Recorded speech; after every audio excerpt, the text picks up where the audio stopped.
Hi, I'm Sarah Ellis, and this is the Squiggly Careers podcast, where every week we discuss a different topic to do with work and share some ideas, actions, and advice that we hope will help you to navigate your squiggly career with confidence and a bit more control.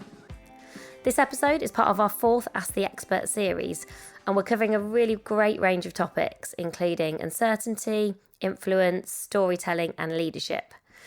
In this episode, you'll hear Helen and I in conversation with Bianca Miller-Cole and Byron Cole, a bit of a dream team together, all about success. Not just success and learning from when things go well, but also what we learn from where things are harder and the mistakes that we've made. And they're such an interesting duo because not only do they work together, they're also married and their lives are very intertwined. So they've got some really fascinating examples and things that I think we can all learn from, regardless of whether we're running our own business or working in a massive multinational. And all of our Ask the Expert series is supported by the Uncertainty Experts, a 3-part interactive documentary which is designed to increase resilience and decrease anxiety. I took part in the pilot and I'm going to take part again in series 1 because it was so good the first time. I'm going back for more. And I can tell you it's like no other learning experience. It's really unique. So if you have got the time to get involved, I'd really encourage you to give it a go. If you do want to take part, you can sign up to be part of the series in November now. We'll add a link into the show notes. And if you use the code SQUIGGLY, you get a bonus discount too. And if you want to get a bit of a feel for what the interactive documentary might involve, listen at the end of the podcast because there's a short clip and a bit of a snippet from one of the uncertainty experts sharing their personal story of overcoming uncertainty. So listen out for that.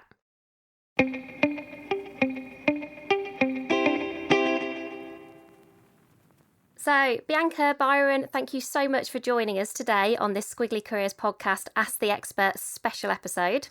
Thank you for having us. Thank you for having us, yeah. I'm really looking forward to diving a bit deeper into your book and your perspective and your ideas.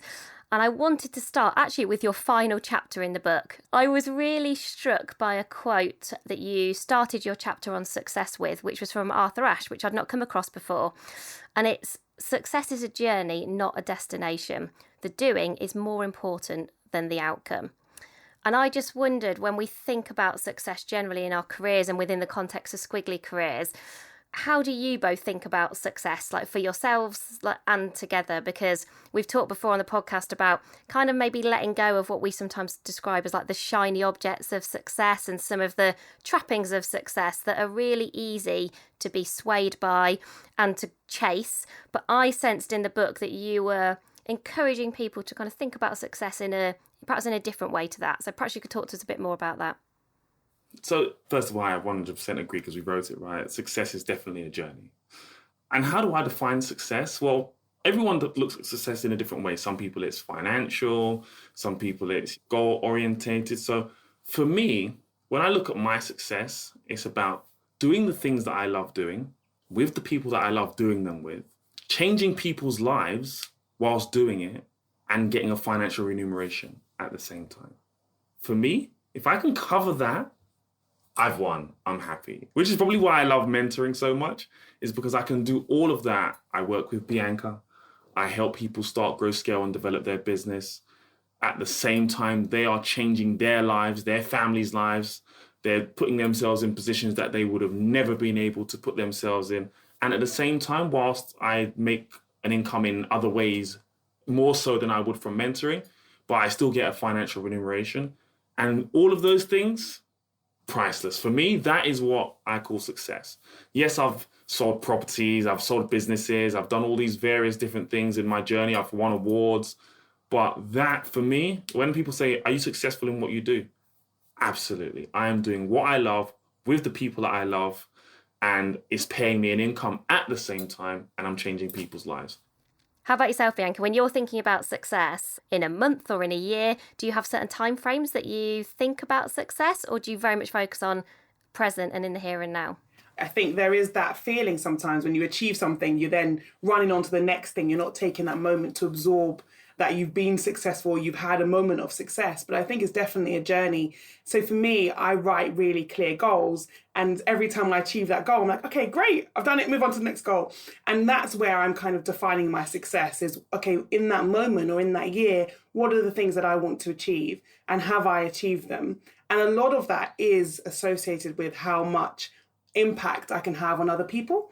So when I sat down one day, I looked at my businesses, personal branding, very much, how do I help people understand their personal brand and how that can enhance their career trajectory? When I look at business mentoring, how can I help someone with their business and mentor them so their business becomes financially viable and successful and so they can focus on their version of success? And so I think it's always, how can I make sure I'm happy? And Byron, you're absolutely right. Happy with what I'm doing, happy with the hours I spend doing it. I've got a great balance, and I don't mean equilibrium, I just mean some sort of semblance of balance. And I'm working with people I love, and I'm changing people's lives and perspectives. And I think that for me is success. And you've got to celebrate these wins. So the flip side to success is failure. And I feel like we can't talk about success without talking about failure because it's an inevitable part of the journey.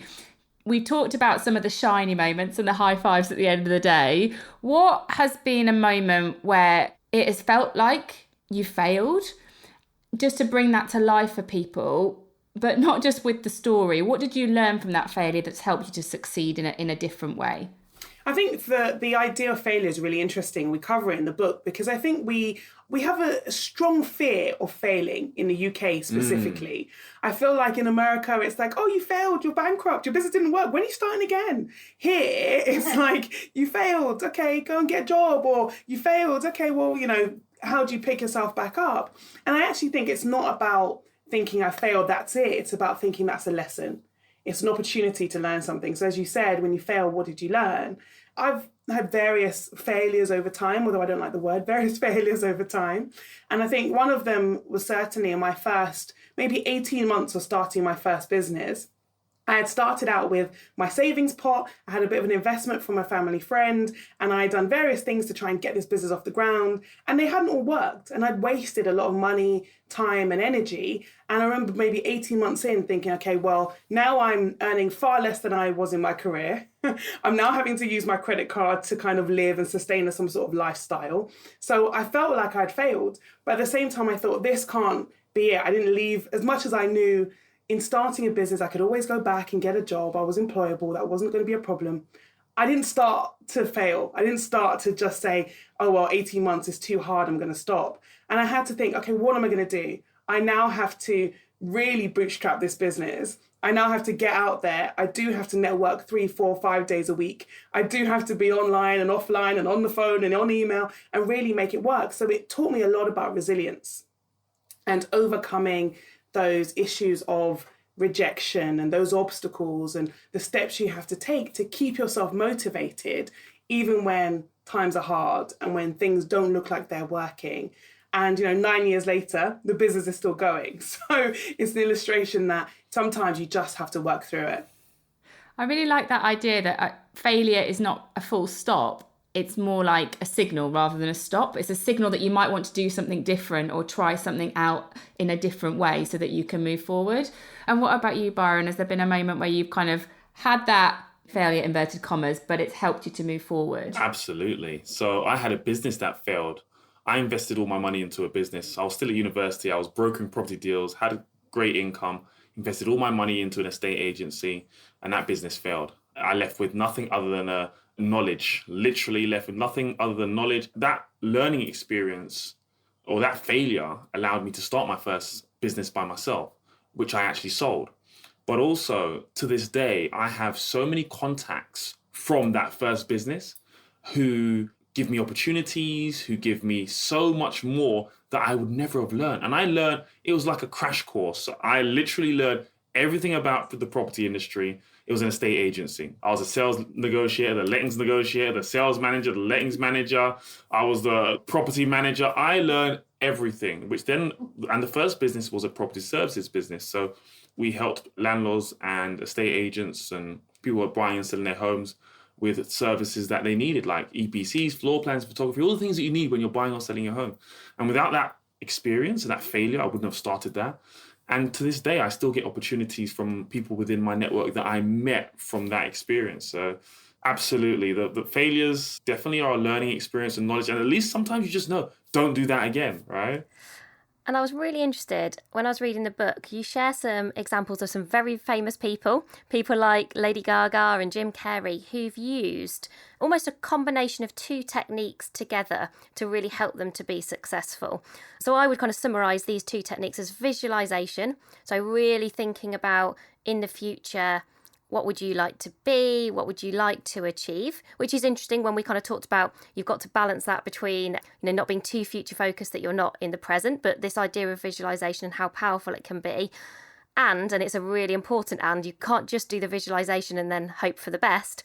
Or certainly my understanding reading it was you do the visualization and then that needs to prompt positive action in the here and now. You almost create a kind of conscious bias towards actions that are going to then help you, having been clear about that visualization. And the example I think you gave in the book, or one of them, was Jim Carrey writing that check. I think he wrote a check almost to himself, and you'll tell me if I've got this wrong, for like $10 million and being like, that's how much I want to get paid for a film. And then actually a couple of years later, that was genuinely how much, that was like his fee for the next film that he was making. So I just wondered if you could describe, if somebody was listening now, how could they go about starting that process? What would that look like? Because I think those are very inspiring examples. But tell me a bit about how this would work. So if I'm sitting listening now and I'm thinking, oh, that feels like a really interesting idea, this visualization, and then using that to prompt action in whatever job I'm doing, whatever career someone's in, how can you break that down a little bit for people in terms of what could they do?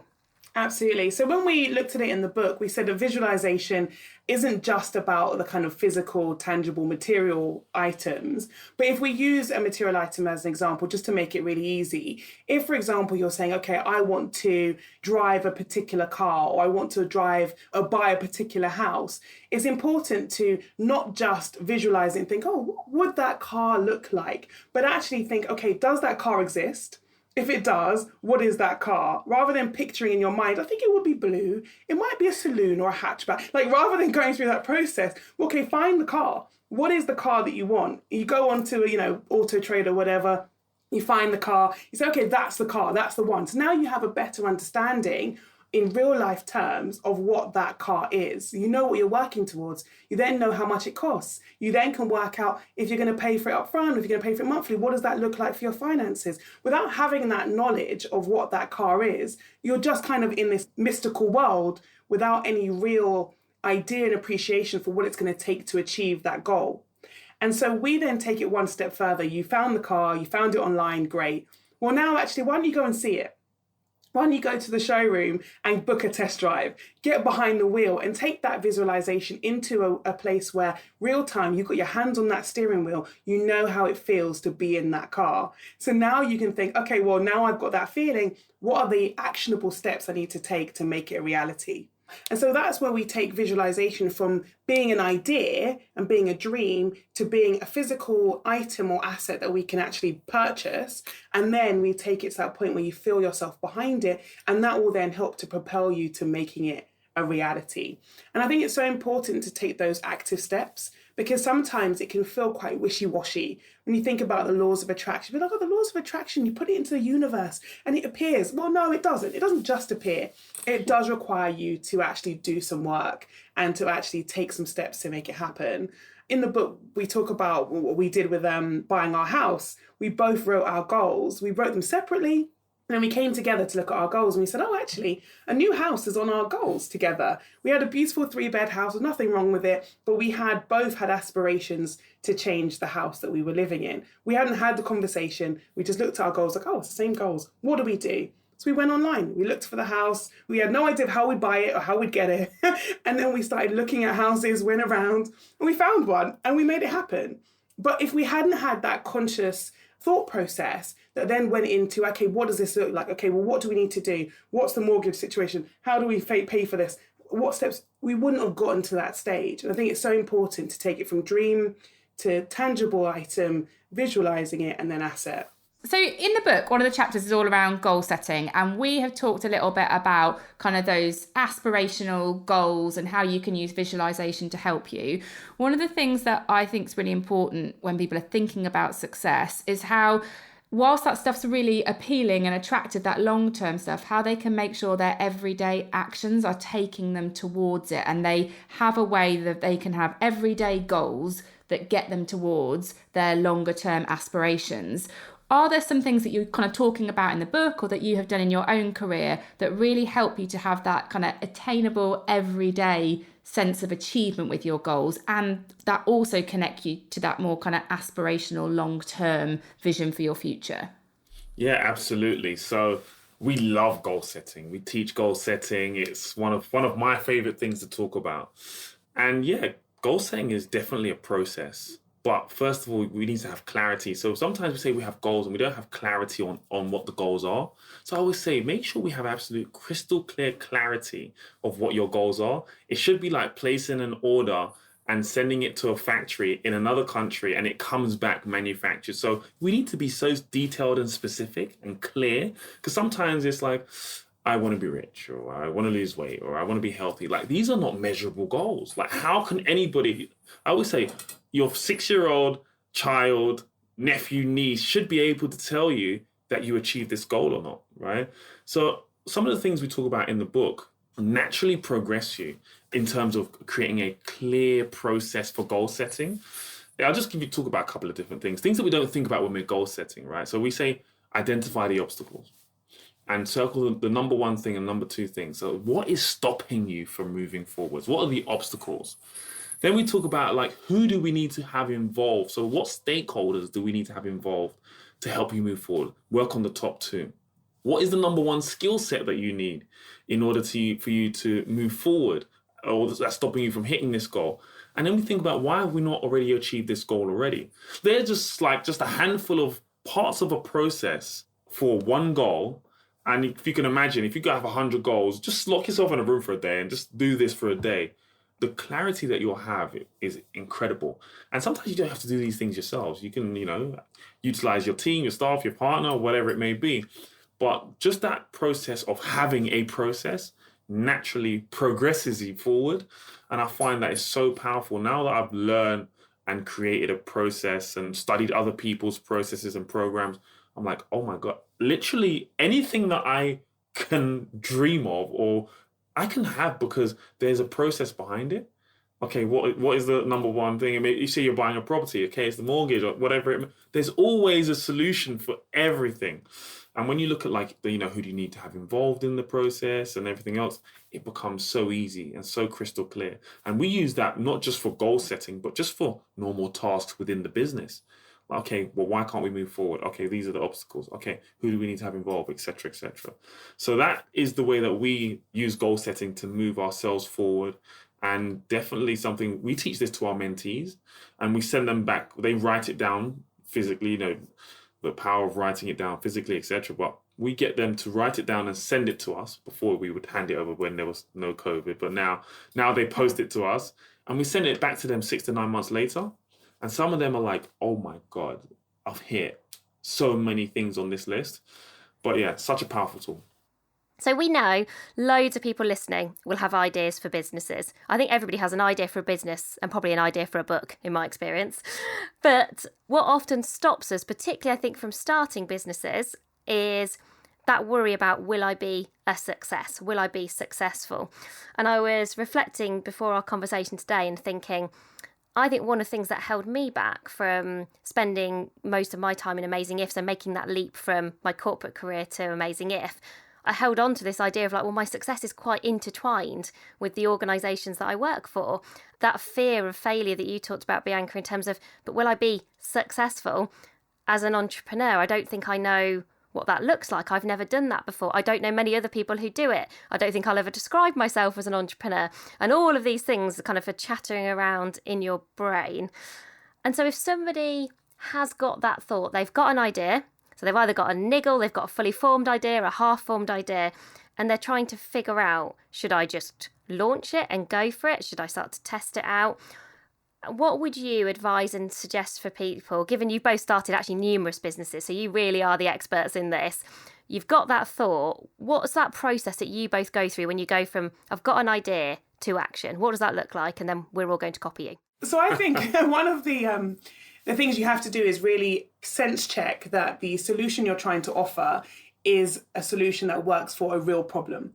And I say this because sometimes people go about starting a business because they think there's a burning problem that they have faced, but actually they haven't sense checked if other people also have that problem and would be willing to part with their hard-earned money to pay for that solution. So I think that sense checking process is really important. And what that does is that makes you have to go outside of your circle, because your initial circle will always tell you it's a great idea, you hope. But they're your circle, there's your supporters, your raving fans. But it requires you to go outside of your circle and look a bit further and say, okay, well, who is my target client and demographic? Okay, let me go and ask them. Let me have a conversation with them. Let me network a bit more. Let me go to a few events and mention this idea and see how many people actually think, oh, that's interesting. I'm interested in that. I could do that. And I think that then takes you to that next step of now thinking, okay, how do I make this happen? And that might mean engaging a mentor like myself and Byron, so we can, give you the active steps to take. It might mean buying some books. It might mean starting out and going on loads of YouTube, whatever you want to do. But now you have to think, what are the active steps I need to take to make this happen? And am I going to do this as a side hustle while I maintain my career? Or am I willing to take that leap of faith? Do I have enough money, support, and so on to make it happen if I do take that leap of faith? And how is that going to work for me if I make that choice? And I think that's a really important part of that analysis. Yeah, I think I was reading that 80% of the businesses that do fail, because the stats are always terrifying, aren't they? You'd never start a business, I think, if you looked at the stats, because it's like loads of them fail within the first year. But if I've kind of understood the research correctly, it is often because they've not done that testing that you just described, Bianca. They don't know if there's supply and demand kind of match. So you've maybe got an idea and it might be brilliant. It just might be that people are not prepared to pay for it. Or it might be brilliant for a really small group of people, but it's not going to grow enough to be able to sustain the income that you need. And I think when I reflect back on Amazing If, and I don't think we had any master plan, and certainly not in the way that you two would have in terms of your experience, but I think the one thing we got right is that we tested in really small ways without worrying whether it was perfect, just to see whether was the style and the approach to career development that we were selling, was that something anyone was interested in buying? And we sort of tested quite a few things, and loads of the time we'd not really thought it through. We didn't wait for it to be perfect to test it. But I'm so glad that we did it in a really incremental, pragmatic, non-glamorous way. And I think that is probably the key to our success today, is the fact that we did it so slowly. That whole thing of, I'm not sure very many businesses are overnight successes. Sometimes if you only discover them after they've sort of grown and developed, that's how they can look on the surface. But certainly our experience has been, it's all about years of hard work, testing, trying, letting some stuff go, holding your ideas lightly, but really figuring out, does that supply and demand meet? Just want to add to that point, what you just said about perfection and waiting for perfection. We mentor so many people that do that, and they end up with kind of paralysis by analysis. They're analysing so much that they don't get started. And that is a major sticking point. And I think you have to get out there. You have to trial what you're doing. You have to go through that testing phase and not wait for it to be perfect, because actually over time it gets better. And I'm sure even sometimes, and I don't know if you would agree with this, something I've done last year, I'm like, oh, actually, a year later, I'm like, I could improve that. That could be a bit better. Why don't I do this, this, and this? Because we're always learning and you're always progressing. And so if we waited to be perfect, we would never start anything. Just a one-liner, really. I won't add too much. And it's a simple thing that tomorrow is not promised. Life is very short. So let's take action on our dreams, and let's take action today. I have this, and I've said it in the book, in the book about this, my kind of deathbed analogy, right? And it sounds really morbid, but from a positive perspective, my thoughts are, I don't want to get to the end, wherever that is, and think, what if I tried that? Could that have worked? Would that have worked? But it will be amazing if. I did something about it today. So I think that is a very good point to talk about how much of our success is based on the people that we work with, particularly because all of us have chosen to work with people that we are very close to. I mean, you're married to each other. Sarah and I haven't married to each other, but I feel like we may as well have. We spend so much time virtually and in person, and just minds are together all the time. How much do you think that success is based on who you choose to work with? And second question for you, when they're as close as you two are, have you got any tips so that that can continue to be a successful relationship? Great questions. Definitely, partnerships are so important. And it's so important that you choose who you are going to work with very carefully. And when you're going through that process, that you have clarity over who is responsible for what. And I think that sometimes is the problem. You join, you think, oh, I've got a great idea, I'll just work with so-and-so. But you actually haven't really done a deep dive and a conversation in terms of how much time and commitment they're going to put in, how much are you going to put in, what are their roles and responsibilities and duties, what do they bring to the table, what do you bring to the table? And by having that conversation, you then come together as a true partnership, as opposed to both going off in different directions, or one person is super fast and has lots of time to spend on it and is not working it right now, and then they're really annoyed with the other person because the other person's got a full-time job, is doing it on the side, and has 5 kids, right? And then that becomes a problem in the partnership. So I think it's so important to choose the right person that has the same vision or similar vision, ambition, passion, and works in a similar way that you can work together well, that you have clarity over the roles and responsibilities. And I think sometimes that should be written down, so there's that clarity, so you're not overlapping, you're not stepping on each other's toes, there's no annoyances and grievances as a result. And you have those regular checkpoints so that you are making sure you are on the same page and you're working together in the right way. Thanks. So the next one is the tips. Now, do you know what? We have an excellent working relationship and also an excellent relationship, but bringing it to the kind of question in terms of finding business partners and partners, I think it's so hard to find someone that you enjoy working with and also that delivers what you're expecting. I've tried many partnerships and they don't always work. And then sometimes you're like, I'm just very careful now with who I want to work with. To kind of list it out, they have to bring something to the table other than their time. Because I think sometimes people think, I'm going to work hard and it's just not enough. So we need to really understand what that person or what both parties are bringing to the table. Me and Bianca have a rule in terms of how we make it work is it's a one man or one woman job. So for example, with your email correspondence, I see everything, I've read everything, but Bianca's the one who may respond. Whoever gets to that email first, it's your responsibility. Because what ends up happening is it's a one-person task, but both people end up doing the same task. And it's not required.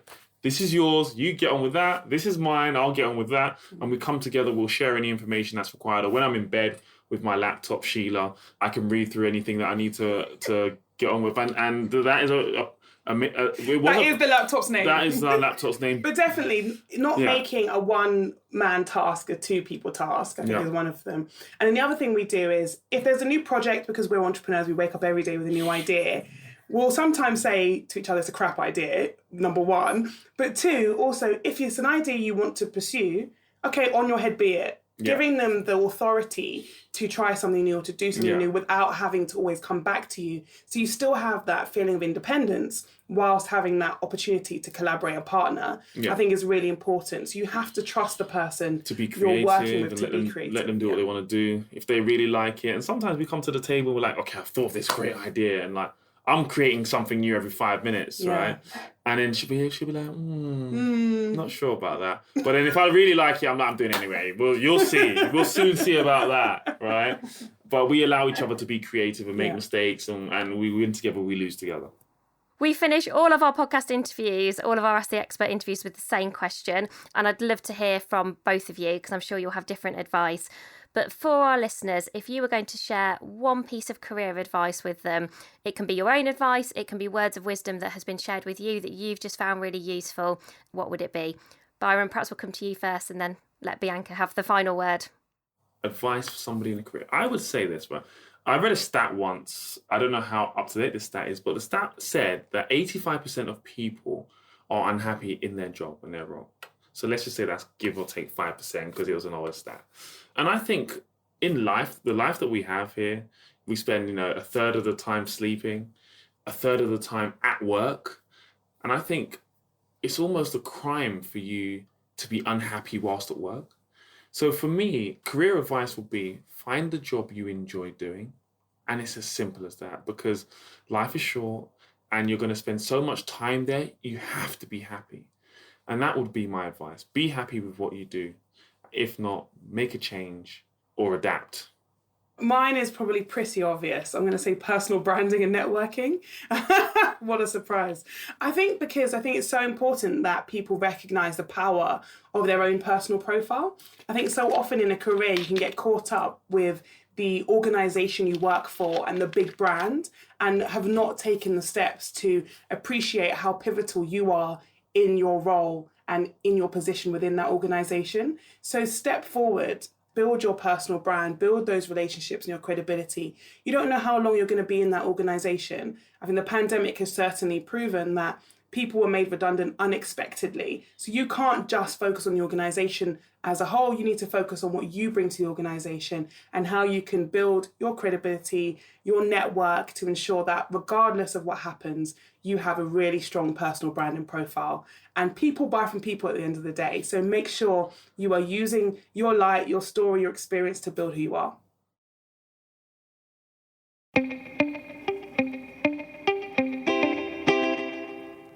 So thank you for listening to today's episode. I hope you found it useful hearing from Bianca and Byron. And if you're interested to learn more, please do check out their book, The Business Survival Kit. And that's full of stories, examples, and even more practical tools and ideas. And we're going to finish today's episode with the opportunity for you to hear from one of the uncertainty experts, so you can really get a feel for what the uncertainty expert learning experience is all about. And it's a great opportunity to borrow some brilliance from people that you might not normally get the opportunity to learn from. So I'd really recommend investing 2 extra minutes of your time to hear what they've got to say. Hello, I'm Catherine Templer-Lewis, and I'm the lead scientist on the Uncertainty Experts. Dr. Vivian Ming experienced near-suicidal depression and homelessness, but like all the Uncertainty Experts, she used the strategies she learned in the shadows to become a leading light. Dr. Ming went through gender transition, began a family, and is now a world-leading computational neuroscientist, CEO, founder, and author.